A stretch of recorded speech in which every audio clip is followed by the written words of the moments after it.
So last week I created a poll to see which videos you guys wanted to see me make between a why everybody hates Icebox and a why everybody hates Breeze. And it looks like an overwhelming amount of you are not Breeze fans. So today I'm going to be talking about the reasons I think that so many players are not a fan of the map. Like I do with all these types of videos, before I start talking about the reasons why someone might hate a map like Breeze, I think it's important to start off by talking about why someone would enjoy playing the map. And as someone who enjoys playing Breeze myself, I can say that there are definitely reasons to enjoy it. The first reason one might enjoy playing Breeze is that it's one of the easier maps to execute on, at least in solo queue. From my experience, it doesn't really take that much coordination or even that much utility to take the sites, especially A. Having a Sova drone out the site and then shoot a recon dart on the back wall while your Viper puts a wall up is really all you need a lot of the time to take control of the site and get the bomb down. Yes, there are some cases where Viper's playing on the site you're trying to hit and she puts up her orb and mollies the entrance to stall you. Or the enemy team's Sova hits a dart at just the right time and now your whole team is getting sprayed down through the wall. But simply having a player designated to shoot the dart and waiting out the orb can usually be enough.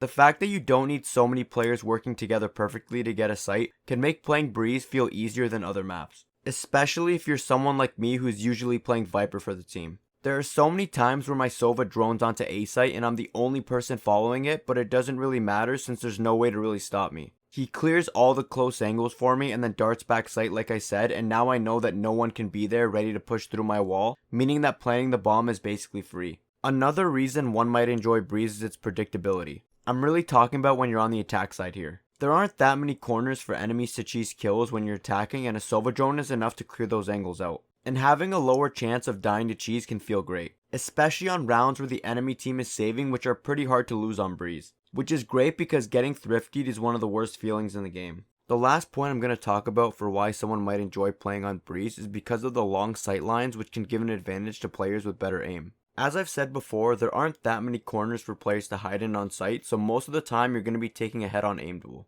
So a lot of the time the fights are relatively fair. This is also an advantage for players who are good at using longer range weapons like the Vandal and Marshal over weapons like the Phantom and Spectre. So if you're someone who has pretty good aim, you can really take advantage of the long angles on this map to get a ton of kills. Not to say that I have spectacular aim or anything, because I definitely don't, but it's still a reason why I could see someone else enjoying this map. And those are all the positives I could think of when it comes to Breeze, at least in my opinion. Of course, I'm probably at least a little bit biased since, as I've said before, I am someone who actually enjoys playing Breeze. But if there are any other reasons why some of you enjoy playing on the map, feel free to leave them in the comments. Now that that's out of the way, I think it's time to start talking about why you're all here, which are the negatives of playing this map. To start us off, the first reason why I think so many players dislike playing on Breeze is that the map has really long rotation times. Going from one side of the map to the other can be very tedious on Breeze, and by the time you get there, a lot of the time it's already too late. On a map like Ascent, a Killjoy can pop a molly, and that usually is enough to stall push long enough for the mid player to rotate over. But on Breeze, it's kind of every man for himself on defense. The only real agent that can stall long enough for rotate to come help is probably Viper, thanks to her 2 mollies and her orb. Even popular sentinels like Chamber can't really stall long enough and instead are forced to get 1 or 2 kills or just play retake. The long rotation times also means that there are large portions of rounds where all you're doing is just running with your knife out, not really doing much. Which can also get pretty boring compared to other smaller maps where the rotation times aren't as bad. Finally, this is something that can make you feel like you don't really have control in your games. If it takes you a long time to rotate over to a site, that means that by the time you get there, it's already too late to help whoever was on site. So if they die without getting any kills, you're kinda just stuck playing retake with a man disadvantage, which doesn't really feel good.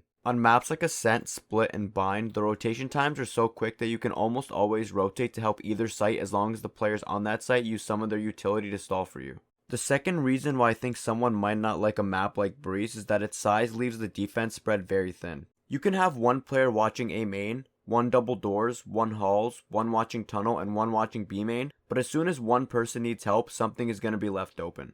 This is also made much worse when a player on your team takes a duel and dies in one of these positions. And in solo queue, it's pretty much a given that someone's going to peek and die within the first 5 seconds of every round on defense. On A site, if someone tries watching halls and dies, the players on A are put in a very bad situation where they now have to worry about A main, double doors, switch, and even bridge. This creates a ton of pressure, and it's situations like that when I'm having the least fun in Valorant. B site is also the same. If the player watching elbow dies, the player on B is now stuck on an island where enemies can now pinch them from both B main and elbow. Yes, this does happen on other maps. Pretty much no matter what, dying first on defense puts the rest of the team in a big disadvantage. But that first death feels much more punishing on Breeze than any other map in the game. The last reason that I believe so many players don't really enjoy playing Breeze is that the gameplay on the map can feel one-dimensional. I don't know about you guys, but when I'm on defense, I pretty much do the exact same thing almost every round. I'm always just sitting back waiting for things to happen. On attack, it's just execute after execute. Once in a while, when playing against a good team, my team will default, but usually the execute just works.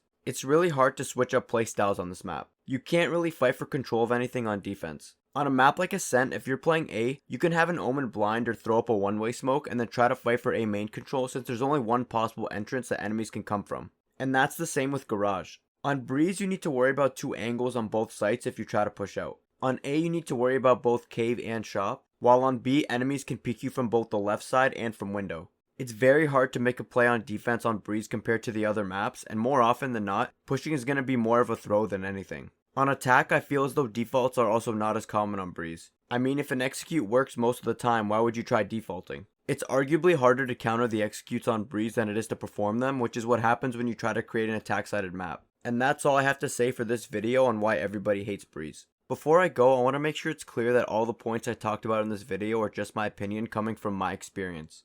So it's entirely possible that a lot of you out there have completely different opinions about the map. If that's the case, please leave them in the comments and let me know what they are. Also, if you enjoyed this video, don't forget to leave a like as it really does help out the channel. Don't forget to also follow me on Twitch where I stream every Saturday and most Sundays at 10 AM EST. If you're interested, also consider joining my Discord server where we have tons of members chatting in there every day. There's also my Twitter where I post random stuff from time to time. You can find links to all these in the description. And finally, don't forget to subscribe for more Valorant related content.